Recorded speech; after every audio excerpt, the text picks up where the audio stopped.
Hello ladies and gentlemen, welcome back to another video on the channel. It is NWC Development, and in this video I'm going to be showing you guys how to make a main menu on your Roblox game. So let's get straight into it. So step number 1, go to Start a GUI, put a little plus down, go into Screen GUI. When you go on Screen GUI, you want to put a frame in, make sure that frame fits the whole entire screen. If it doesn't, then your main menu will be, I don't even know. But then you can customize it as much as you want, but I kind of like it to make it invisible. So you want to change your background transparency to 1.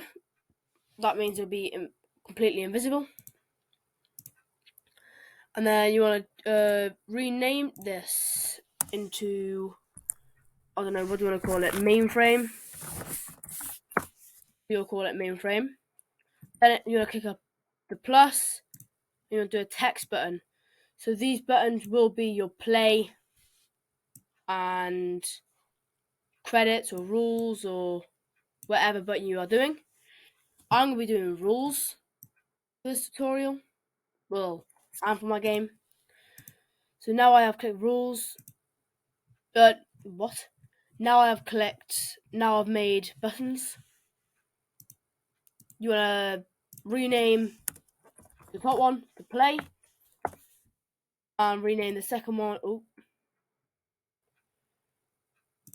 Rename the second one to whatever you're going to call it. Rules, credits, manufacturers, whatever you want to call it. So change to rules. So then you want to double click on it. I'm just going to call this one. I'm going to make it play. Double click on it. Call it rules. Oh no, rules. Just like this. And you can customize it as much as you want. So I'm going to make mine. I'm going to go down to text scaled. Make it bold. I'll maybe change it to Federica 1. I think that looks pretty. I kind of like that. So I'm going to make mine bold. Text scaled. Federica 1. Oh no, that's not Federica 1. That's Fundamento. Federica 1. So there is your play and rules. When you go back into Explorer, you want to click on play and you want to insert a local script.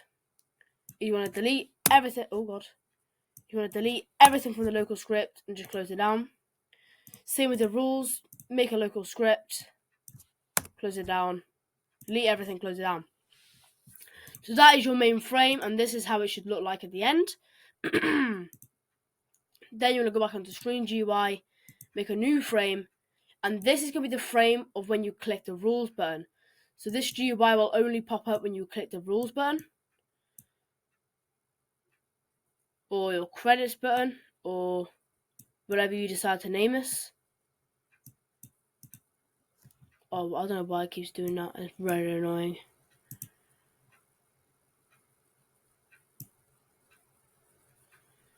So I think I kind of like that size. And what you're gonna do is you wanna rename it. So this is going to be called rule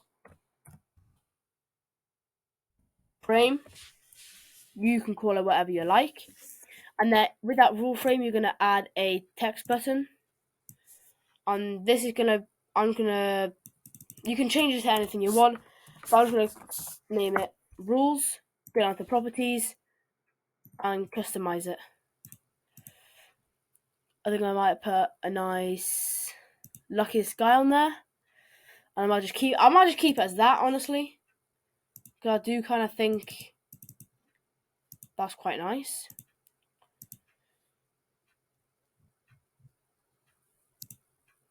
But remember, customize it however you want. And now you made it. Now you've made that, you want to go back into rule frame, add a new text button, and this button is going to be the button with the X. So this is where you're gonna click to close down the GUI. So you're gonna make an X there, and you're gonna rename it. You're gonna rename it rule close. Rule close. And then this text button, just call it what you want. I'm just gonna call it head title. That's what I'm gonna call it. I'm just gonna call it head title. So this rule close is I'm gonna go back into here. Remember, guys, customize it to however you want. Oh no, I'm actually keep it as that. So when a player clicks that, then it'll close down the tab. So now it should look like this when you click the rule frame. Looks like this. What you're gonna do with the rule close, you're gonna insert a local script, delete everything, and there we go. So we're gonna start off by doing the play button script.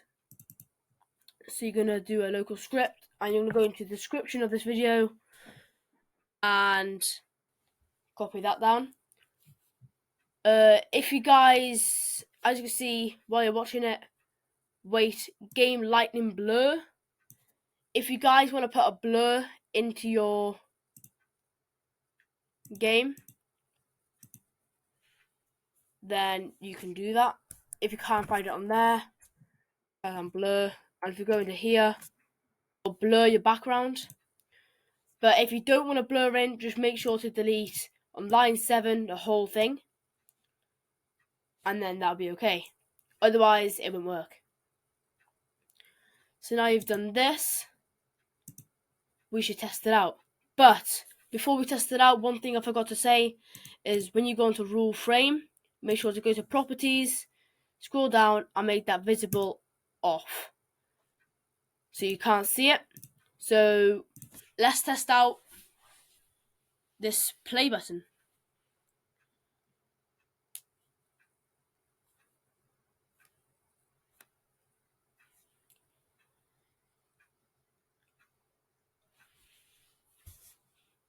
So as you can see, we are in the game. As you can see, it's blurry. When we click play, it'll scroll down and the blur will go, which I think is quite cool.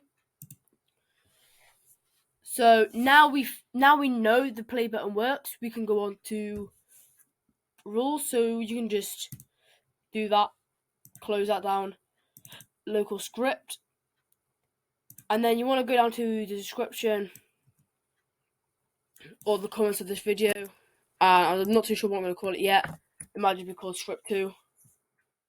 But as you can see here, it's called credit frame. You want to call this rule frame, or whatever you called your thing. So if you guys did credit frame, keep it the same. But inside the rule frame, then I have to change it. So now that means if you can close that down now. So that means when a person clicks on rules, that GUI should pop up. So what we're going to do is we're going to quickly test that out. But remember, the X won't work, and that's going to be our next step after we test out if this works. Okay, so we're in the game. If you click rules, as you can see, it pops up, but we can't click the X, and that is what we're going to do right now. So now we know that the rules works. We're going to quickly just close down the main frame, open the rule frame. If you go to rule close or credit close or close button or whatever you decided to call it, go down to your local script, go down to script 3 in the description or the comments, decided where I put it, and copy this down. Remember, whatever you called your first one, call it exactly that. So I called my mainframe, so you want to call it mainframe. So now we'll see if that works. If it does work, absolutely perfect. If it doesn't, then just comment down below what went wrong and I'll try and fix it for you guys. So as you can see, if I click rules, click the back, it goes back. If I click play, it goes into play. So I hope you guys liked this tutorial, and if it helped you out a lot, please smash that thumbs up button and subscribe for more scripting tutorials and everything like that. So I hope you guys have a good day, good evening, good night,